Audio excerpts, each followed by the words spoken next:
الحمد لله يا رب العالمين الحمد لله يا رب العالمين السلام عليكم ورحمة الله وبركاته Abal Maké Maliku les stekra et les jeunes donc sur le plateau sur le nouveau plateau Nala sonama inshallah mon frère donc ni degum biga kursi konnawna donc wi bamule nyala ka je inshallah ambe abarawke sutura yere konna nala sonaka naka dieti wuli ga bo ali nona donc ma chérie fene ta fait konna ki wara obete nasro degumbe ko kuma ucha elembe donc ka côté fait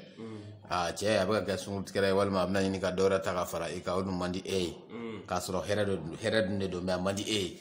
donc me bastara me ni degun ne be ka ato obina ke kanisi ki bloda donc iseka iban contacter na la ga je inshallah bodaw ye muyi ambo fiye nati nye war bol ko be fiye yorom ni bisa go nafa soro ka soro war mabo o fana be fiye na la ga je inshallah 77 39 39 02 na la ga je inshallah donc les jeunes et bi dati di ni ala ga je inshallah donc amé d'accord le secret bi samedi le 11 septembre 2021 ni musola kaka nyiningali ako suseli de kadale che angui suseli info ka anya ko sebe bo ale donala mais nale ya che susi au moment qu'il avait susi là il va soro ji sala salam do bo ale che la ami ya fa black refe ko bo ji sala salani ale be ga sira wonya ale dutele na soro ni banata che la ya che nyininga che ko kunno ko bana fo italila donc aller restaurant no sisa esi ji sala sala ni mbo atna ko la salif ma do na tawla wala secret ya kuna fo ne don dama wala ba sitara ala gambe donc sababa uma ko ji sala sala mo nasro be ga bo donc ale ga chera mu ya ga furuche donc ko ale be ga dute nasro che mbangane ajodo parce que ata donc fe ni ta don ibi adon ba woni nga o ba fi ala la o fo korana kana ko nata don ay ni ngali kede munu ba don donc ko de gafo awye les secrets na barachamanci awye na la ka je inshallah na utura city sanfala la baracham be mum na ci awye na una na groupe ka baracham fena be mum be ci awye mum te city yaratai na Allah subhanahu wa ta'ala donc o ji sala sala ni mum flene no be bo aka partenaire no ya ka furuche aka donc ka fo ji sala sala ni yere bo chogo de kuntoye c'est-à-dire tiens ka kene fo itara ji sala sala ni na toya e flade ye kelembe au généralier au beke tie majorité bera au te banaye nga kelembe au bese ke banaye ya famia donc généralier munye ko re ka fof mumbe ke tie famba bera ave fo de ma donc ko negeji c'est-à-dire ni i nege wulila ka se yoro doma ji fitin no be no obna bo tia kungolo fe donc nemaya ni bara mais anniversaire te kelenye donc no kera kito video do flella mu nege video e abese ka ke ira no kera kito image photo do flella mu nege photo e abese ka kira no kera kito baro do lamenna mu nege baro e abese ka kira no kera kito muso do flella réalité yerada ningani yaye abese ka ke ira no kera kito bokera abese ka ke ira na kera kito suguna ke yere fena konana abese ka kira do fa ko bogainta ejime bogainta e munye kuma dora ebita banakota ka kuma na ba sore i wulile do ebika banakota ka ni tonton wulili mbi i pousser tonton ni fene ba to pousser a distra ni na dora donc sukuna fene be o chuka kele ni da ore kama ngona kara bukei donc abese ka kira donc na kara mugani c'est-à-dire na ka furumso be ka donc ala mugan abese ka ke ara donc na kara an furumso dale yete doron nga ale ko ngani ba kono te doro me muso te ka lamne folo walma o ko ma blase nga folo nga ere ko be menenu nati donc abese ka kira donc di sala sala ni mina ni sra imbere jede ka be fode ma donc ko nekeji don kera o fanfe mu e dinantigo islamo ka ko te fe o lu ba fo ko janabate ko akama nga selji abe selji che nga janabate ko donc akama abe fode ma donc ko nekeji an lawaji donc te klinyi donc nabe ka partenaire nabe ka mugan jaguya fem mbe wole ko nige ji ni nige ko be ka ke o nale bi ke donc wajibi mais ka foko e bana ye che fan felala amba fongo bana te bana foyi denglente mais ka fale fura kera kera chama be no be ma chama wardu no ko ngama de wa fo ba wole karamo ne sisa ji jaman ndere bi to bon che nyefe vraiment tika foyi famiara i mangana kana kanu ko fende nota ni che problem ko to ki soro de ni ma farati te soro de soro de donc ibna ne ka waru ye ubad donc avete banayo vle ka fon fo sa fo no ma ko ndege jiw me ka soro banawte donc ñoo de fo ni bi fraw di mo ma walma ni bi ona ñona baraw ke fem be no information c'est-à-dire ne kuna fo ni damado o di mo ma ko war so boloy fem be nati nye fu ga war boye ni bo fena fuye o ba to ware mina ite ko na be fenye iye o lu fena bi passer donc ñoo ma o de here donc ni ketwa ina ni shite banay ya famia abe fama donc ko negeji mais ketwa mumba to na be siga ke banaye oye o jikile yere de ye ni abora kuma muna ni kasa do me afa mu ye kasa gelenye parce que doyi o nema ndo me kasa tara voilà mais ni o jikile yere nana mais e ka kasa do me anofe kasa muna soro ye toli kasa ye walma kasa duguninye o koro de ka foko infection be donc cheina infection do bara hal na soro ma infecté kosobe c'est-à-dire na ma juga kosobe mais a farkolo ya bisigi soro ka fo o infection bara donc jin kasa couleur be fale wala o ya kele bana de ye donc sisan ya famia bana ma to jin bora la de bana de ba kono déjà donc jin bolé je bana de kuma fo ka fo ni bira ya famia donc bore ira mais note na ma ke o tuga ye fabina ti ka soro kasa tara bana te bana foyi dengelete wa hera de do fene parce que na bira o bika tia o ba ira ka fi na ke che mu ni bi fara che kena mo re fene de ka donc abode ira donc banate abe anga fo muso yin ka foko o che ka ko do e kwa madama ke ni kasate ji no fe banate kumata ka fo ka be bana bla muso ina te bana sama kwa ka fo kono ji dali da kono ko infection mini mina de walma dadi mi bini mina de walma ni mini mina be ka sira o de kama ate fo i dengelengara aka continue ka cheka mwanu ke ka cheka dia ka di ama fruitière do dagalendo ikanga mun kai munye plaisir stray ni imake na soro mo wora bolo na lama farga be ka sun tigare walma abo furugana faray ka dungo ko ngelenda mi nyete de abe barata ma de demane donc ma fo ko cheka plaisir akana mne da ka to abulo o de ba to chefene beto ay refene ka sawa ko ndana na la ga je inshallah donc les jeunes e be mandanga d'accord ami semene ni ngali flana ore ko kanu ka kanu ka be produit le segara ya fo kuma chie chama ko kanu be produit furu kono le segara ki go kanu yere ki ga produit choko fo olu yere nyina sisa che abe che o concerné abe muso concerné ko bi gilame ba sita na la sala bashara les jeunes kuma nyana bamana ngote ko nya takalaje yani ga jingi dongi ga binyoro la ko ital na yoro na kinu yo yoro laje adora kitna jingi ga binyoro ina de wala ko de ga fo kanu be produit c'est-à-dire furu nyogon ma u ga nyogon kanu fende do mu na soro fale fende do femdo akanga fale de donc na fale na ji fene de kanga ka koro pour que abisika balo tuamna donc furu yo fende fale fende do mu na kanga a fale folo donc na fale na abe soro ka jiga koro o de bato abe bonye o de bato abe nafa fene ke donc abe fo de ma ko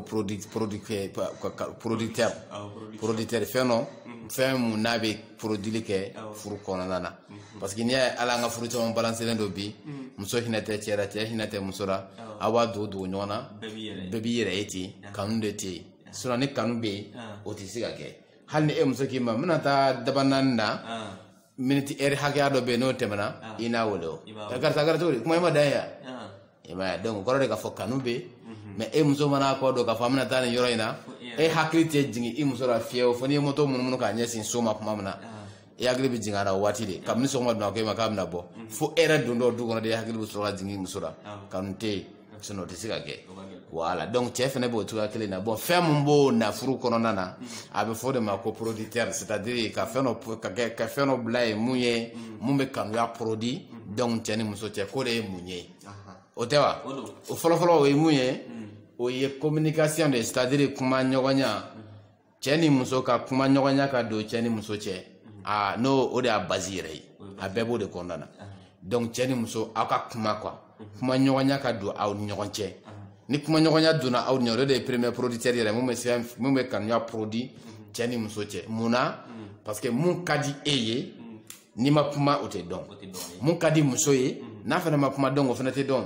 donc ni mun ka di cɛ ye ni cɛ bɛ kuma o na dɔn bon mun ka di i ye n'o bɛ ka kɛ i ye o tigi yɛrɛ bɛ diya i ye wa ou bien a bɛ goya i ye de diyagoya donc a tigi bɛ diya i ye donc mun ka di muso ye n'a ma kuma o tɛna dɔn yɔrɔ bon n'a kumana ni cɛ bɛ k'o appliquer cɛ in yɛrɛ bɛ diya muso in ye wa walima a tɛ diya ye de voilà donc a bɛ diya ye donc a bɛ fɔ o ma a bɛɛ surusu ye communication ye n'aw communiquera aw ta fanw ye mun ye a b'o dɔn muso ta fan cɛ b'o dɔn cɛ ta fan muso b'o dɔn mun bɛ muso kɔnɔ cɛ b'o dɔn mun bɛ cɛ kɔnɔ donc muso b'o dɔn n'a y'olu waleya o de b'a to donc aw bɛ diya ɲɔgɔn ye i n'a fɔ misaliyara sisan muso ta côté an bɛ taa muso ka côté fɛ e cɛ filɛ nin ye kuma bɛɛ e bɛ to k'i da k'i kɔ don cɛ in na k'a sɔrɔ ka to k'i da k'i ɲɛsin a ma o de ka d'ale ye n'a ma kuma est ce que o bɛ dɔn bon i b'a sɔrɔ cɛ dɔ fana bɛ yen o ta ye o contraire de ye kuma bɛɛ e bɛ to k'i da k'i ɲɛsin cɛ in ma k'i ɲɛsin a ma quoi mais k'a sɔrɔ k'i da k'i kɔ don cɛ in na o de ka d'ale ye parce que muso in de b'ale ci n'i dalen bɛ n'ale de bɛ muso in yɛrɛ kelen la a ɲɛ kɔrɔ o de b'i tɔ jalen su kɔnɔ ka taa quoi bon n'i bɛ to k'i ɲɛsin ale ma ka to k'a fɔ i yɛlɛmɛ k'i kɔ don ma kuma caman i b'a sɔrɔ an bɛ maloya olu fɔli la mais i b'a sɔrɔ a bɛ da ka wuli kanu min bɛ sɔrɔ dilan sanfɛ a tɛ wuli n'o ye quoi parce que a ma ɲɔgɔn faamuya o yɔrɔ la quoi donc i b'a sɔrɔ sisan i bɛ taa cɛ dɔ sɔrɔ yen sisan muso k'i da fɛ a lankolon 12 yafa bɔra kelen ka bila ye o de ka d'ale ye dɛ mais e ye o ye e ni finiw de bɛna da o cɛ in fɛ ka to k'a f'i ma i lankolon ka n'i da a tɛ sɔn k'o fɔ bon a bɛ da ka wuli dali kanu mun kan ka sɔrɔ dilan kan a t'o sɔrɔ i y'a faamuya parce que kuma tɛ yen nɔ quoi kuma ɲɔgɔnya tɛ yen quoi donc i b'a fɔ a bɛ taa cɛ dɔ sɔrɔ yen i b'a sɔrɔ sisan muso ka pentelu o de ka d'ale ye ka n'i d'ale fɛ donc ni pentelu ye o de ka d'ale ye walima i bɛ taa cɛ dɔ sɔrɔ yen muso kana tafeba siri dɔrɔn a kɔgɔra o de b'ale fana ci n'i y'a kɛ tubabuta in ye o man d'ale ye mais a farafinna ma ɲi o de ka d'ale ye mais dɔ bɛ yen i b'a sɔrɔ a tubabutala ma ɲi de ka d'ale ye ni kolantuguba ka n'i da ale fɛ donc o de b'ale ci donc o ɲɔgɔnna jipu fana bɛ a tubabuya fan fɛ ka n'i da fɛ ten donc o de bɛ cɛ in ci donc dɔ bɛ yen o b'a farafinya ma ɲi de fɛ fɛnɛ quoi donc dɔ bɛ yen i b'a sɔrɔ ni baya ma caya i cɛ la yafa bɔra kelen ka bila ye f'a kuru ka ye i dalen ale t'i excité mais dɔ bɛ yen n'i y'o kɛ ale b'a fɔ k'o ye gawaya de juru kelen b'a ɲɛ sa donc n'i y'a kɛ cogoya ɲɛ ale b'i détester est ce que i y'a faamuya ninnu bɛɛ ye n'i ye dilan yɛrɛ sanfɛla de ta sisan a ka ca quoi a bɛ da ka wuli a wulitɔla bɛ kanuya mun di ɲɔgɔn ma ka wuli c'est à dire n'aw dara cɛ bɛ wuli ni muso kanu mun ye ani muso bɛ se ka wuli ni cɛ kanu mun ye o dilan sanfɛla ta a ka ca quoi mais n ye misaliya ta yen de kan olu appliqueli c'est à dire olu waleyali o bɛ na ni kanuya ye aw ni ɲɔgɔn cɛ o tɛ se ka dɔn o ko in yɛrɛ tɛ se ka dɔn fɔlɔ f'a ka kuma de mun bɛ cɛ kɔnɔ f'o ka dɔn mun bɛ muso kɔnɔ f'o ka dɔn o tɛ se ka dɔn ni kuma ɲɔgɔnya tɛ donc ni kuma ɲɔgɔnya tɛ foyi tɛ donc n'i b'a fɛ ka kanu produit i ni muso cɛ walima i ni cɛ cɛ walima ka dɔ fara kanu yɛrɛ ka aw ni ɲɔgɔn cɛ fo kuma de bɛ na fɔlɔ o la cɛ ka vision ye mun ye c'est à dire a bɛ mun fɛ a yɛrɛ ka cogoya ye mun ye muso ko ra ani muso yɛrɛ la o bɛ dɔn ni muso y'o waleya dɔrɔn a jara muso bɛ ja cɛ ye ka taa fɛ ni cɛ fana b'o waleya dɔrɔn cɛ bɛ ja muso ye ka taa fɛ bon e bɛna so kɔnɔ sisan mon frère e donna fo ka taa a da e tɛ kuma e dɛmɛ kɛrɛ dani fɛ i ka ordinateur minɛnen don walima i ka téléphone minɛnen don kuma tɛ yen donc muso i b'a sɔrɔ o man d'ale ye mun ka d'ale ye i nalen i ka to k'a fɔ ma chérie voilà madame cɛ tɛ dɔ sigi dɛ a kɛra to da a ka sɔrɔ kɔnɔ ye mun ye sasa cɛ i tun bɛ to dilan yen bi sa i yɛrɛ i bɛ forme la bi dɛ o tuma an bɛna an da joona bi yan i tila ka na an ka baro dɔɔni kɛ sa i ka mamako dabila donc i b'a sɔrɔ sisan o ko ninnu considération ka taa muso fanfɛla la o de ka d'ale ye a ka furu kɔnɔ mais ale ka cɛ in n'a donna dɔrɔn ɲɛ in kumunen don a occupelen don fɛn personnel dɔrɔn hali fɛn ɲɛnama yɛrɛ tɛ c'est à dire a bɛ fɛ k'i débarrasser muso la dɔrɔn bon e ka kalo kelen kalo fila kalo saba san bɛɛ kɛ ten k'a sɔrɔ o man di muso in ye e bɛ goya ye de wa i bɛ diya ye voilà diyagoya i bɛ goya ye de wajibi ye kanu in bɛ bɔ yen quoi parce que o man d'ale ye mais mun ka d'ale ye n'i b'a kɛ ten dɔ bɛ fara kanu in kan de wa dɔ de bɛ bɔ a la voilà caman bɛ fara kan donc nin si tɛ dɔn ni bɛɛ de ye ko ye ko mun bɛ kanuya bonya wala kanuya ka bonya ou bien ka jigin quoi nka a tɛ se ka dɔn ni communication tɛ c'est-à-dire n'a ma kuma mun bɛ e kɔnɔ n'o ti dɔn mun bɛ nin kɔnɔ n'o fana ti dɔn furu bɛ kɛ fasadi dama de ye ten c'est-à-dire furu tɔgɔ b'aw ten dɔrɔn mais kanu foyi tɛ furu kɔnɔna na donc o de b'a to a ni bɛ gɛlɛya ɲɔgɔn na parce que kanuya tɛ a ka furu kɔnɔna na voilà an b'a ye tan de. D'accord, le secret yona kuma datugu mini ɲiningali wɛrɛ la ni ɲiningali ma sama ka taa dɔ ka ɲiningali do a ko ko le secret ko ni an ka furu jateminɛ kɛrɛnkɛrɛnnenya farafin furu an kuma an ka génération de kan ani tubabu furu génération 21 na le secret k'i bɛ danfara e bɛ danfara jumɛn bɔ u ni ɲɔgɔn cɛ le secret. Bon farafin furu ni tubabu furu d'abord ni hadamadenya sira ka danfara jumɛn bɛ se ka sɔrɔ donc ni ɲɔgɔn cɛ an ka kɛ hadamadenya parce que an tɛ diinɛ kelen na voilà donc hadamadenya sira kan an y'o de fɔ manque de communication bɛ farafin furu kɔnɔ farafin kɛ ni farafin muso o tɛ kuma i bɛ san caman yɛrɛ voilà i bɛ taa cɛ ni muso sɔrɔ cɛ n'a muso bɛ cɛ bolo san 20 a ma deli k'a fɔ a ye karisa i b'a dɔn cɛ ne b'i fɛ trop i yɛrɛ de ka di ne ye quoi i bɛ musokɔrɔba sɔrɔ furu kɔnɔ san 30 ni kɔ a cɛ ma deli k'o fɔ a ye bon n'a sɔrɔ cɛ dɔ tun y'o fɔ a ye hali siɲɛ kelen i b'a dɔn ko san 30 in kɔnɔna na hakili tun bɛ to ka jigin o cɛ in na i y'a faamuya voilà donc o fɔli ka to ka caya walima ka to k'a fɔ o bɛ tubabu furu kɔnɔ a ka caya karisa e bɛ to ka nin kɛ nin man ne ye vraiment nin yɛrɛ de man ne ye cɛ ne tun t'o dɔn ko ye cɛ bon a ka di ye cogo jumɛn na bon tan cɛ fan fɛ muso fan fɛ donc o bɛ tubabu furu kɔnɔna na mais a tɛ farafin furu kɔnɔ ka kuma kɛ bref ye c'est-à-dire surunyana kuma ɲɔgɔnya tɛ farafin furu kɔnɔna na nka kuma ɲɔgɔnya bɛ tubabu ka furu kɔnɔna na donc kuma ɲɔgɔnya in de bɛ o de ye ko in bɛɛ ye i n'a fɔ n bɔra k'a fɔ cogoya min na ni o bɔra kɔnɔ ɲɔgɔn taafa ti dɔn ni ɲɔgɔn dun taafa man dɔn furu in bɛ kɛ a tɔgɔ dama de bɛ yen nka a tɛ yen i y'a faamuya diinɛ in ko tɛ o n ye kunkolo morogo dɛ a muso b'a yɛrɛ sutura dɛ a yɛrɛ bonsi ka jan dɛ n'a bɛ taama a b'a kunkolo suru dɛ a b'a ka filɛli ma jigin bon ninnu bɛ ala ka ko de ye i bɛ mun ɲini ala fɛ o ye ni ala cɛ de ye est ce que i y'a faamuya i b'o baraji de ɲini ala fɛ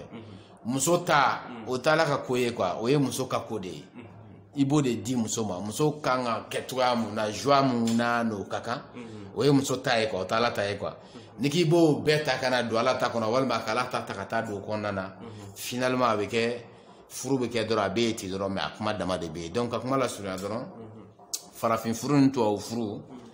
différence min b'u ni ɲɔgɔn cɛ communication tɛ farafin ka furu kɔnɔna na nka communication bɛ tubabu furu kɔnɔna na o de kama u b'u ja furu la ka tɛmɛ farafin kan est ce que i y'a faamuya o de y'a différence ye donc n bɛ fɛ k'a fɔ dɔrɔn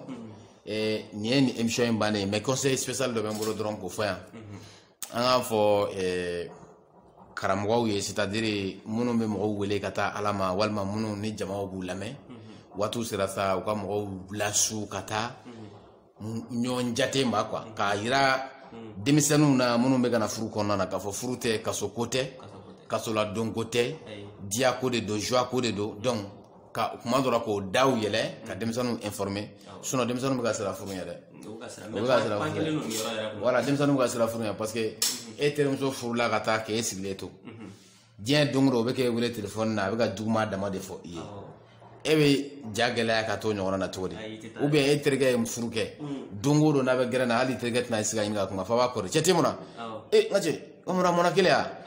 cɛ fana sa i bɛ sanse kojugu i b'a sanse mun na cɛ n bɔra mun ka ko kɛ wala cɛ maya kɛ tan cɛ baya kɛ tan bon finalement muso ko bɛ hakili la e fana bɛ fɛ ka dɔ de furu bon e terikɛ in na mɛ te min na o ka kuma cayalen don donc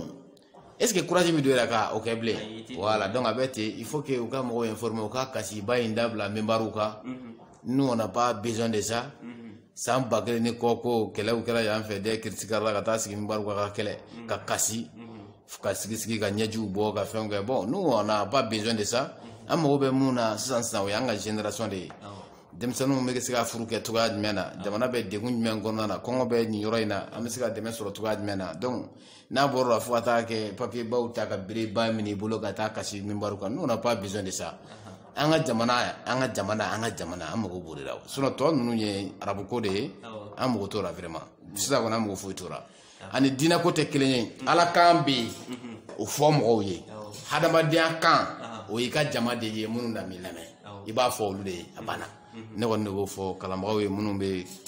ɲɛsinnen bɛ kumaw ma ka mɔgɔw bilasira n'ala ka jɛ inchallah donc les jeunes le secret hakila émission a sera a laban yɔrɔ ma